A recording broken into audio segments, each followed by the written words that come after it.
இலக்கியத்தை நாம் இழந்த பகுதிகளை ஞாபகப்படுத்திக் கொண்டே இருக்கிறோம். அதனால்தான் இலக்கியத்துக்கு இந்த உலகத்தில் மிகப்பெரிய இடம் உண்டு. உங்களுக்கு மனுஷபுத்திரன் என்ற ஒரு கவிஞரை தெரியும். மனுஷபுத்திரன் சமீபத்தில் எழுதின ஒரு தீபாவளியின் அப்போ எழுதின ஒரு கவிதையில் ஒரு வரி எனக்கு ஞாபகம் இருந்து கொண்டே இருக்கு. எல்லோரும் கிளாம்பாக்கம் பஸ் ஸ்டாண்டில் 3.5 லட்சம் பேர் 4 லட்சம் பேர் நின்று சொந்த ஊர்களுக்கு போய்கொண்டே இருக்கிறார்கள் பண்டிகையில் போது. மனுஷபுத்திரன் சொல்ல கேட்கிறார், ஏன் சென்னையில் பண்டிகைகள் கொண்டாடக்கூடாதா?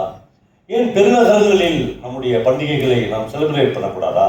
ஏன் எல்லா மனிதர்களும் ஊர்களை நோக்கி இந்த பஸ் ஸ்டாண்டில் நின்று இவ்வளவு அவசரப்பட்டு இவ்வளவு நெரிசல் பட்டு காத்திருந்து ஏன் போக வேண்டும் என்றால் மனுஷபுத்திரன் சொல்கிறார் பண்டிகைகள் இன்னமும் கிராமங்களில் தான் இருக்கிறது என்று ஆரம்பிக்கிறார். அதை விட பிரமாதமான ஒரு வரி எழுதுகிறார். நாம் எந்த நிலங்களை இழந்தோமோ, நாம் எந்த முகங்களை மறந்தோமோ அங்குதான் பண்டிகைகள் இன்னும் இருக்கின்றன என்று அந்த கவிதையை ஆரம்பிக்கிறார். நான் என் ரயிலில் என்னுடைய கிராமத்தை நோக்கி போய்கொண்டே இருக்கிறேன். என் ரயில் போய்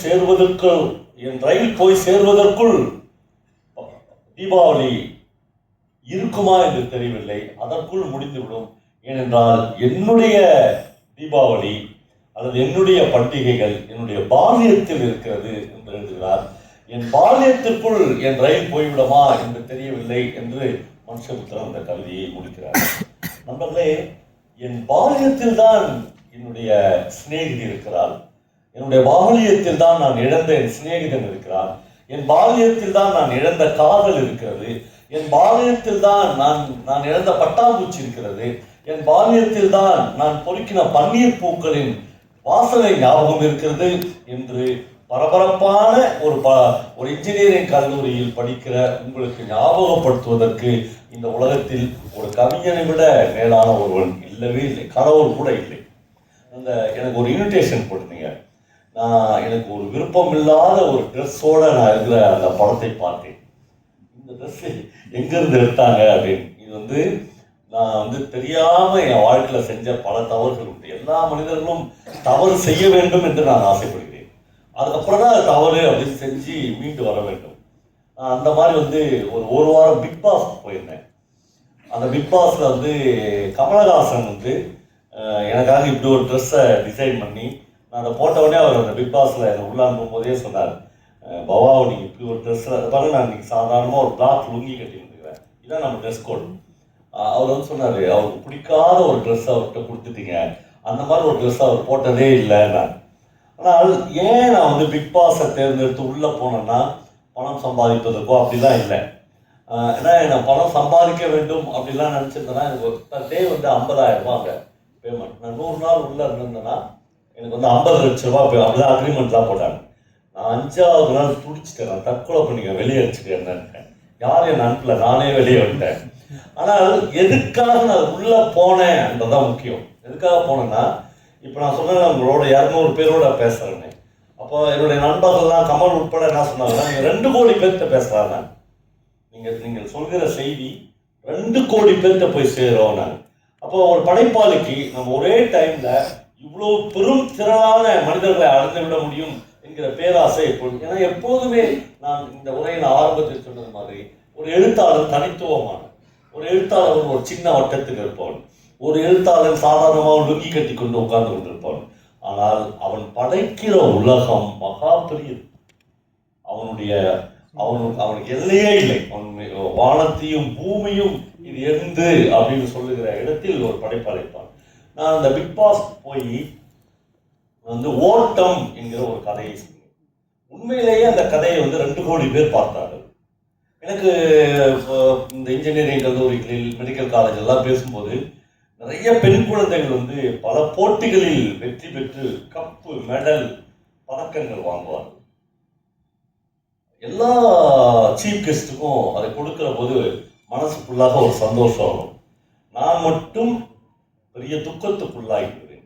அந்த வாங்குற பொம்பளை குழந்தைய பார்க்கவே மாட்டேன். ஏன்னா அந்த முகத்தில் அப்படி ஒரு பெரிய சந்தோஷம் இருக்குல்ல. எனக்கு என்ன தோணும்னா, ஒரு 10 வருஷத்துக்கு பிறகு இந்த பிள்ளை எங்கே இருக்கும் அப்படின்னு தோணும். இந்த பதக்கம் எங்கே இருக்கும் அப்படின்னு தோணும். இந்த கப்பு எங்கே இருக்கும். அவங்க வீட்டு ரிசப்ஷனில் இருக்குமா அப்படின்னு தோணும். ஒரு தடவை கூட நான் ரொம்ப ஹாப்பியாக ஆம்பளை பிள்ளைங்களை கொடுக்கும்போது எனக்கு சந்தோஷமாக இருக்கும், சந்தோஷமாக இல்லாத இருக்கும். பொம்பளை பிள்ளைங்களை கொடுக்கும்போது அவ்வளோ துக்கம் வரும். ஏன்னா ஆதவன் என்று தமிழில் ஒரு எழுத்தாளர் இருக்கார். காகித மலர்கள் என்ற ஒரு மிக பிரமாதமான நாவல் இருக்கிறது. கடைசி வரை அவர் டெல்லியில் வாழ்ந்து இறந்து போனார். ஆதவன் ஓட்டம் என்று ஒரு கதை எழுதியிருக்கிறார்.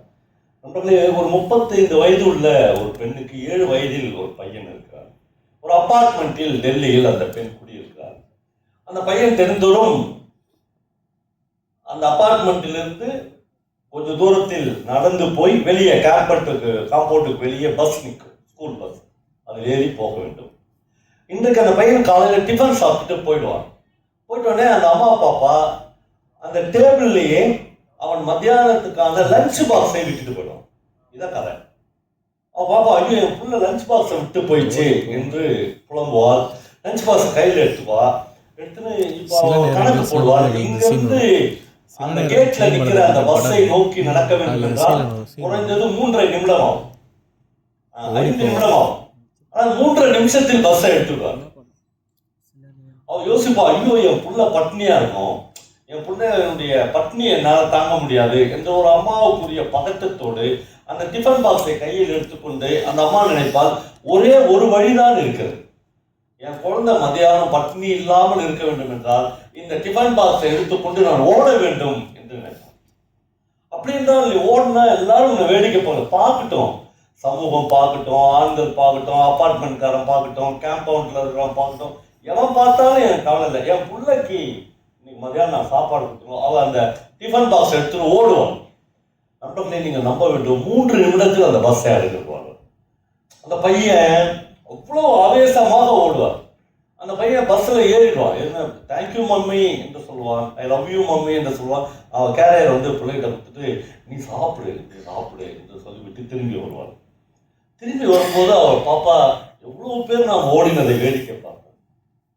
இந்த அப்பார்ட்மெண்ட்டில் இருக்கிற எல்லா ஆண்களும் ஒரு வகையில் ஜன்னலை திறந்து வைத்து விட்டு